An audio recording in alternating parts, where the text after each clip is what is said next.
You guys ready for him? Yeah. Yeah, okay, so this guy, he's on Comedy Central's Roast Battle right now. He's incredible. He also won Best of the Fest at the San Luis Obispo Comedy Fest. Give it up for Cena Amundsen.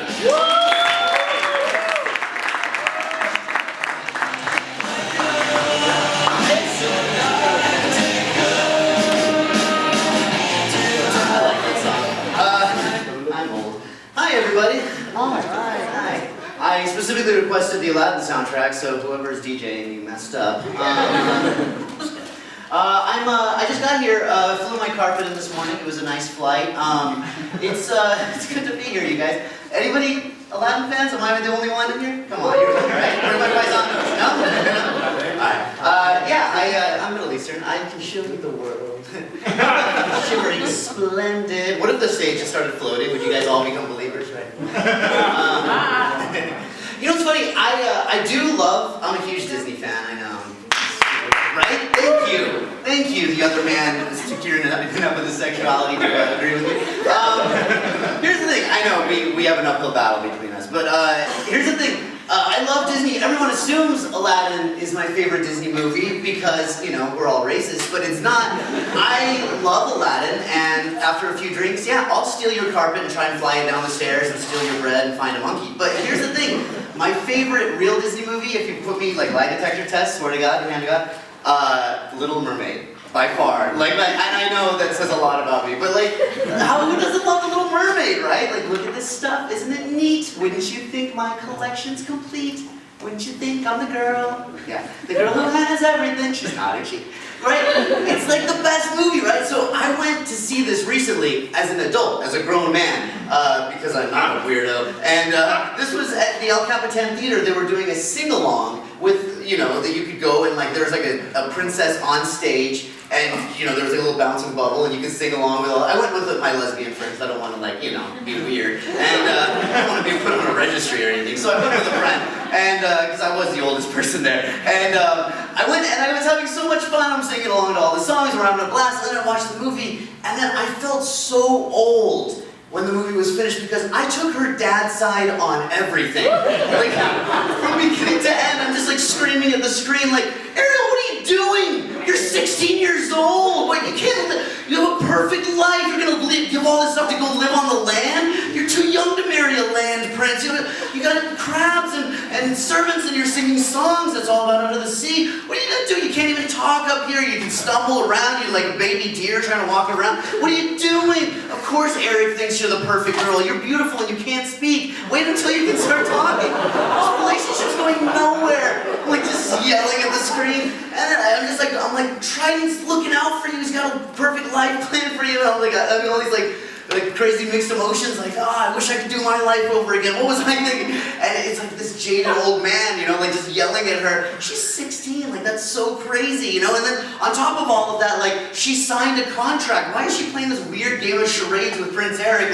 No, you gotta kiss me. And then, she's gotta work for it. What kind of message is that sending to young women? Hey, ladies, you gotta make him find true love's first kiss. It was this crazy, weird. And she signed the contract so you can write. Why don't you just write him a note? Hey, kiss me, dude, so I can have a conversation with you. You don't think it's weird I haven't said anything in 3 days? So, I think after I left, it wasn't my favorite movie anymore. I was so mad. I think it's Aladdin now.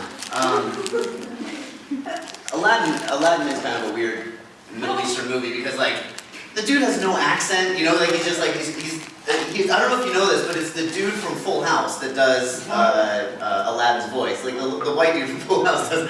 The only person in that movie I could relate to would be Jafar. He's the only one with an accent that looks anything like any of my relatives. So I don't know. No hair on his chest or anything. I'm come on, Aladdin, that doesn't make any sense. It's not easy being Persian, you guys. We've been Persian since before it was cool. Me and my family.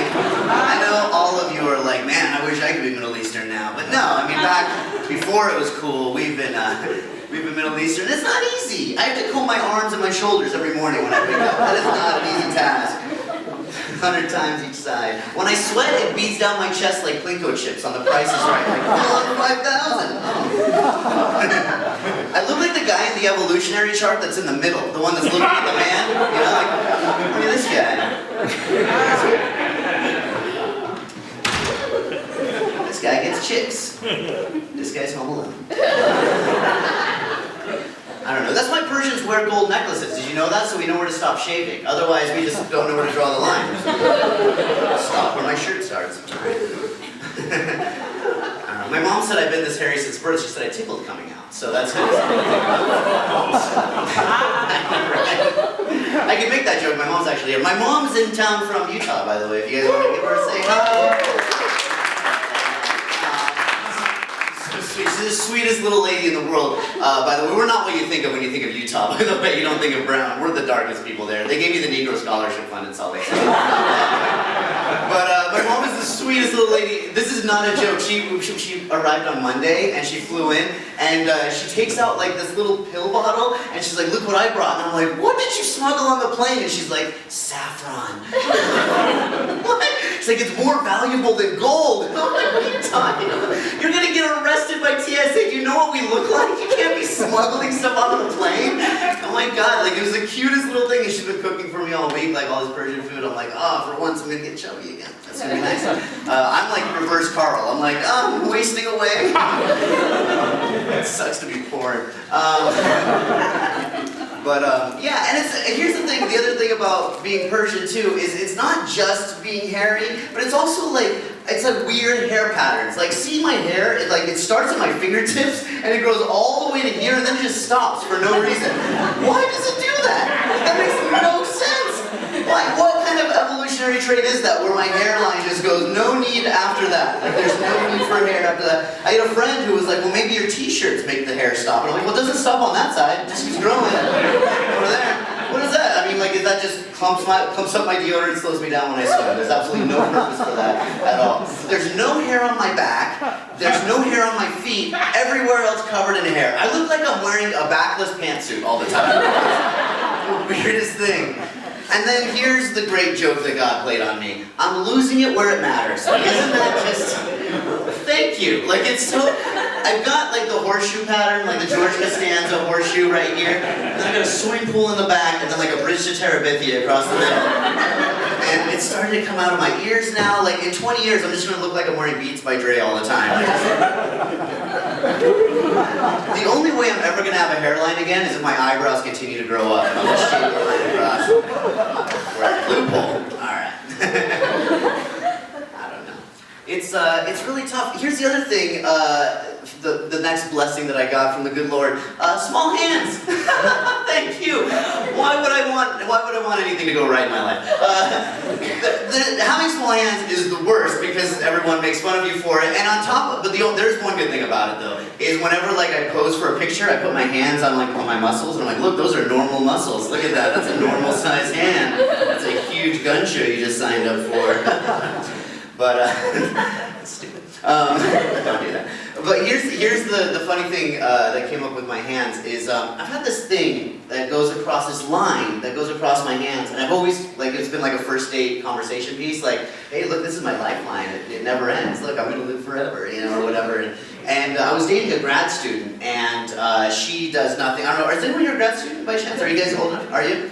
Basically, your life is like napping and studying, right? Like napping and research. Yeah. So that was her life, was napping and research. I just caught her between naps, you know, like, hey, do you have a second to hang out? And so I told her, I'm like, yeah, I got this thing. I don't know what it's called, you know, but look, I'm gonna live forever. It's my lifeline. Well, I hadn't even finished the sentence before she started like clicking, clacking on the computer. She's like, we're gonna find out what that is. And I was like, I don't know if I want to know what that is. Like, WebMD's never given me a good answer to anything. It's always been like cancer, you know. Like, I've never walked away from the feeling like things are gonna be all right. And so she's like, no, we're really she's clicking, clacking away, and then she's like, oh baby, it's got a name. And I was like, what? This is a thing? And she's like, yeah, this is a thing. People have this. And I was like, what is it? And she's like, it's called a simian crease. And I was like, that's a bad monkey joke for me being hairy. That's not funny. And she's like, no, it's a real thing. It's called a simian crease. And I was like, oh, that's okay. And then she like goes continuing to do research. And then like just out of nowhere, she's like, well, why don't we just forget about it and go on to dinner? You can't just leave it like that. Like you can't just be like, I now know the answer to what's going on in your life and just be like, but I shouldn't tell you. And I was like, no, we're not going to dinner till you tell me what's going on. Like, what did you find that I can't know about? And she's like, let's just close up the laptop and go to dinner. What? And she's like, you don't want to know. And I'm like, yeah, I didn't want to know. I told you that. But now I have to know. Because you told me that you know, and now it feels like I need to know. Am I going to die? She's like, not exactly.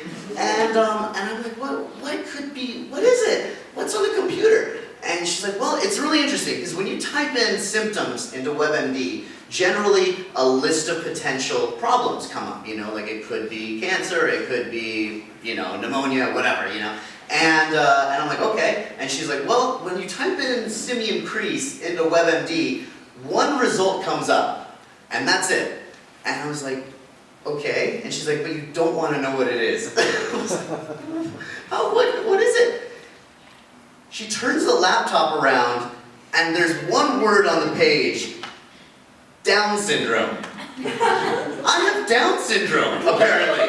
I'm not making this up. I literally found this out like a year ago. And I'm like, apparently I have one of the main symptoms of Down syndrome, which shocked me at first. I was like, wow, do I have that? Because would you know? I wouldn't be aware. Nobody's told me. Nobody's been like, hey, dude, did you know that you have... So I'm like, would I even know if I had Down syndrome? I don't even... And then I started thinking about it, and I'm like, I could see a pattern in my life that would maybe reflect to some challenges in my brain that maybe I'm not making the right decisions. And then I realized something recently that I'm kind of mad now. Because I feel like I've missed out on a hell of a lot of high fives. I feel like people with Down syndrome get a lot of high fives, and I've been missing out on a lot of... And here's the other thing about it.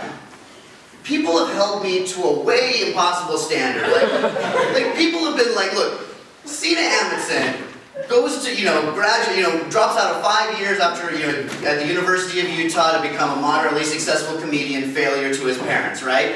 But Sina with Down syndrome completes 5 years at a major university and becomes a moderately successful comedian. Like, that's a pretty big high five, right? I feel like I deserve more high fives for that. I've achieved more than I set out to do. You guys are laughing at someone with Down syndrome. I don't know. It was one of those things I just really, I don't know, it's not even, I don't even know if it's funny. I just keep talking about it on stage because I feel like it's therapeutic. But I really found out, it's such a crazy thing. My mom's like, aw, I shouldn't have smoked when I was pregnant. I don't know, I feel like, I don't know, dating has been hard. I mean, that girl and I, after she found out I had Down syndrome, left me a few high fives later. And and then I started trying to date in LA, and it's tough. And I'm sure you guys are, with school it's even tougher. You got school, and then you probably have work, and then you're trying to date in your spare time, but you don't have spare time. I never had spare time when I was in college. And then, so you spent, when I was growing up, we didn't really have online dating, so now I'm really embracing online dating, and it's kind of miserable. It's kind of I feel like I'd have better luck writing my number on a bathroom stall. It's just I feel like Tinder is lower. What are we gonna tell our kids? When we get older and it's like, Mommy, Daddy, how did you meet? Well, you see, Daddy was in the bathroom and he was swiping, and he had to fill the time because he had to read something. And next thing you know, you and your mommy matched, and we had a few texts later, and Mommy was obviously drunk because she was misspelling her words, but that means her standards were lower, so she was talking to Daddy, and, next thing you know, we went on a few dates, 9 months later, here you are.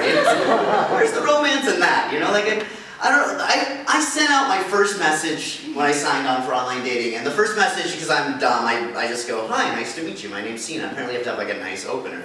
And I said, hi, my name's Sina. The first words out of her mouth are, I'm 5'11" with heels on, how tall are you? I'm like, I'm also 5'11" with heels on. What kind of measuring system is that? How tall are your heels? What did we get to the bottom? I don't know what we... And she never responded, but in my mind, I'm like, good, I weeded out a humorless chick. But in reality, too tall, I'm 5'8".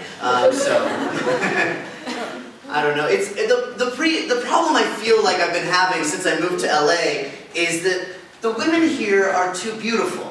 And it's not a slight on you ladies, you're the most beautiful things on the planet, and women everywhere are beautiful. I grew up in a household with women, 3 sisters and a mom. Just one mom in Utah, by the way, very difficult. But women are the most beautiful things on the planet, but here's the thing is the women in Utah were beautiful. but like, what is going on with the women in LA? Like, we had like fluoride in our water. Is it just Proactive Solution flowing through the water out here in LA? Because everyone here is gorgeous. Like, look around this room. Look how beautiful, even the women in this, there's like one ugly girl in here. That's amazing. So, I mean, it's incredible that of all these beautiful people, look at that. It's like, only one of you is ugly. That's amazing. Just one of you. Only one of you is ugly. You know what's so great about saying that? I'm not making eye contact with anyone on purpose. The funny thing about saying that is right now, every girl in this room is thinking the exact same thing. Am I the ugly one? What a dick, I hate that guy. It's a testament to you women, because how can you have such low self-esteem? Like, women, you don't even make us smell. Like, going to the women's restroom like I did on accident a few minutes ago. There's like a Cinnabon in there. Like, what goes on? Like, a woman walked in and said, excuse me, I need to break wind. I'm like, ma'am, just make a cookie? That smells fantastic. Are you Mrs. Fields? How does it? You don't make a smell? You're the most beautiful, soft creatures on the planet? Men are not that insecure. Men are not that insecure. If I stood up here and I was like, hey, you know there's only one handsome guy in here, every guy looks around and goes, man, he's right. A bunch of ugly dudes in here. I think I'm here to level out that curve, man. We are gross and hairy and soft to the touch. Anyway, you guys, my name's Dean Amundsen. Thank you so much. Enjoy the rest of your night.